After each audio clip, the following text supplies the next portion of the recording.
JDS ರಾಜ್ಯದಲ್ಲಿ ಪಕ್ಷ ಸಂಘಟನೆಗೆ ಮುಂದಾಗಿದೆ. ಜೆಡಿಎಸ್ ಕತೆ ಮುಗಿದೇ ಹೋಯಿತು ಎನ್ನುತ್ತಿದ್ದ ಕೈ ನಾಯಕರಿಗೆ ದಳಪತಿಗಳು ಕೌಂಟರ್ ಏನೋ ಕೊಡ್ತಿದ್ದಾರೆ. ಆದರೆ ಪಕ್ಷ ಸಂಘಟನೆಗೆ ಮುಂದಾಗಿರೋ ಜೆಡಿಎಸ್ನ ಕುಟುಂಬ ರಾಜಕಾರಣದ ವಿರುದ್ಧ ಮತ್ತೆ ಕೈಪಡೆ ಕುಟುಕಿದೆ.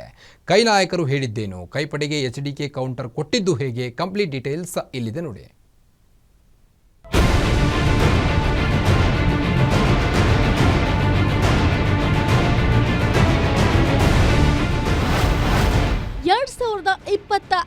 ಕ್ಕೆ ನಮ್ಮದೇ ಸರ್ಕಾರ ಎಂದ ಎಚ್.ಡಿ. ಕುಮಾರಸ್ವಾಮಿ. ಕೇಂದ್ರ ಸಚಿವ ಎಚ್.ಡಿ. ಕುಮಾರಸ್ವಾಮಿಗೆ ಕುಟುಕಿದ ಕೈಪಡೆ.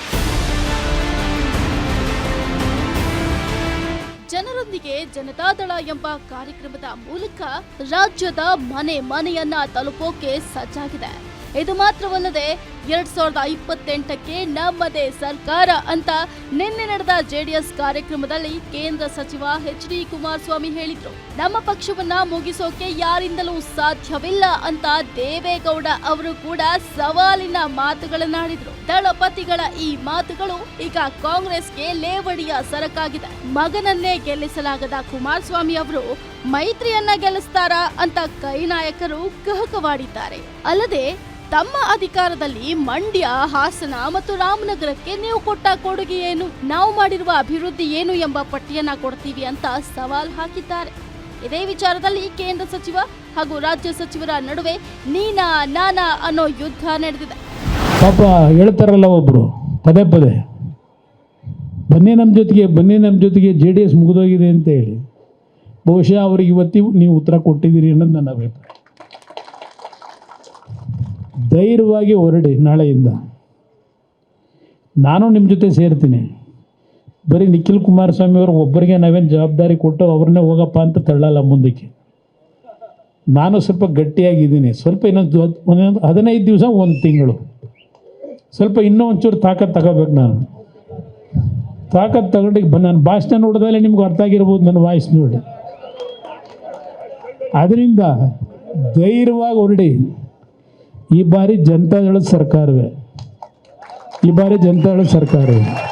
ಇವರು 5 ವರ್ಷದಲ್ಲಿ ಏನಾದ್ರೂ ನಮ್ಮ ಕಾರ್ಯಕ್ರಮಕ್ಕಿಂತ ವಿಭಿನ್ನವಾಗಿ ನಮ್ಮ ಅಭಿವೃದ್ಧಿ ಕೆಲಸಕ್ಕಿಂತ ಹೆಚ್ಚು ಹೋಗಿದ್ದಾರೆ. ಈಗ ಯಾವ್ದಾದ್ರು ಒಂದು ಜಿಲ್ಲೆ ಅವ್ರು ತಗೊಳ್ಳಿ, ನಾನು ಸಮಗ್ರವಾಗಿ ಹೇಳ್ತಾ ಇದ್ದೀನಿ.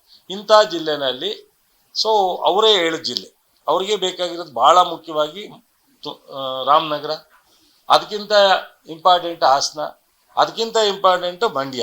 ಇವು 3 ಜಿಲ್ಲೆನಲ್ಲಿ ಅವರು 5 ವರ್ಷದಲ್ಲಿ ಆಗಿರೋ ಅಭಿವೃದ್ಧಿಯನ್ನು ಒಂದು ಪಟ್ಟಿ ನಿಮಗೆ ಕೊಟ್ಟರೆ ಈ 2 ವರ್ಷದಲ್ಲಿ ನಾವು ಕೊಡ್ತೀವಿ. ಅದಕ್ಕಿಂತ ಅಭಿವೃದ್ಧಿಗೆ ಯಾವ್ದಾರ ಕಡಿಮೆ ಆಗಿದ್ರೆ ನಾನು ಅವ್ರು ಹೇಳಿದ್ದನ್ನು ನೋಡ್ತೀನಿ. ಬಿಜೆಪಿ ಜೊತೆ ಮೈತ್ರಿ ಮೂಲಕ 2028ರ ಚುನಾವಣೆಯನ್ನ ಎದುರಿಸೋಕೆ ಜೆಡಿಎಸ್ ಈಗಲಿಂದಲೇ ಸಿದ್ಧತೆ ಮಾಡಿಕೊಳ್ತಿದೆ. 58 ದಿನಗಳ ಮೂಲಕ ಪಕ್ಷ ಸಂಘಟನೆಗೆ ಮುಂದಾಗಿದೆ. ಕುಮಾರಸ್ವಾಮಿ ಅವರು ಆರೋಗ್ಯವಾಗಿರಲಿ ಅಂತ ಡಿಸಿಎಂ ಡಿಕೆ ಶಿವಕುಮಾರ್ ವ್ಯಂಗ್ಯವಾಡಿದ್ದಾರೆ. ಜೆಡಿಎಸ್ ಕುಟುಂಬ ರಾಜಕಾರಣದ ವಿರುದ್ಧ ಚಲುವರಾಯಸ್ವಾಮಿ ಕಿಡಿಕಾರಿದ್ದಾರೆ. ನಿಖಿಲ್ ಕುಮಾರಸ್ವಾಮಿ, ಪ್ರಜ್ವಲ್, ಸೂರಜ್ ನೇತೃತ್ವದಲ್ಲಿ ಪಕ್ಷ ಕಟ್ಟಲಿ, ಯಾರು ಬೇಡ ಅಂದಿಲ್ಲ. ಅವರ ಪಕ್ಷದ ಶಾಸಕರು ಕೂಡ ಅವರ ಕುಟುಂಬಕ್ಕೆ ಕಟಿಬದ್ಧರಾಗಿದ್ದಾರೆ ಅಂತ ಲೇವಡಿ ಮಾಡಿದ್ರು. ಏನು ಇದೇ ವಿಚಾರಕ್ಕೆ ಪ್ರತಿಕ್ರಿಯೆ ನೀಡಿರುವ ಸಚಿವ ದಿನೇಶ್ ಗುಂಡೂರಾವ್, ಎಚ್.ಡಿ. ಕುಮಾರಸ್ವಾಮಿ ಐಸಿಯುನಲ್ಲಿದ್ದು ಬಿಜೆಪಿಯವರ ಆಕ್ಸಿಜನ್ನಿಂದ ಬದುಕಿದ್ದಾರೆ. ಇನ್ನು 2028ಕ್ಕೆ ಸರ್ಕಾರ ತರುವುದು ರಾಜ್ಯದ ಜನರು ಹೊರತು ಕುಮಾರಸ್ವಾಮಿ ಅಲ್ಲ ಅಂತ ತಿರುಗೇಟು ನೀಡಿದ್ರು. ಇದ್ದು ಹೋಗಿಯವರು ಕುಮಾರಸ್ವಾಮಿ ಅವರಲ್ಲ.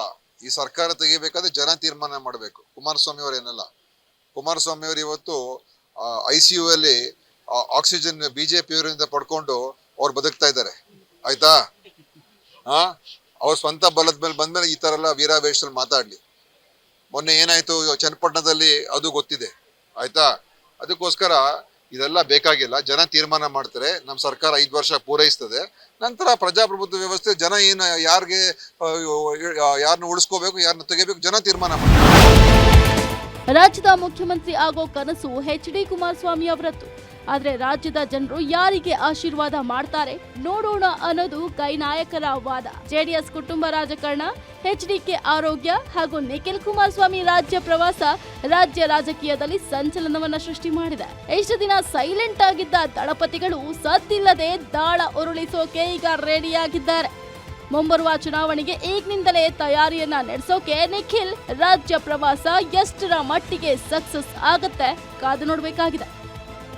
Durgesh Naik, political bureau, guarantee news. ಇದಾಗಿತ್ತು ಈ ಹೊತ್ತಿನ ನೈಟ್ ಎಡಿಷನ್ ಸುದ್ದಿಗಳು. ಮತ್ತಷ್ಟು ಸುದ್ದಿಗಳಿಗಾಗಿ ನೋಡ್ತಾ ಇರಿ ಗ್ಯಾರಂಟಿ ನ್ಯೂಸ್. ಸುದ್ದಿ ಖಚಿತ, ನ್ಯಾಯ ನಿಶ್ಚಿತ. ಶುಭರಾತ್ರಿ.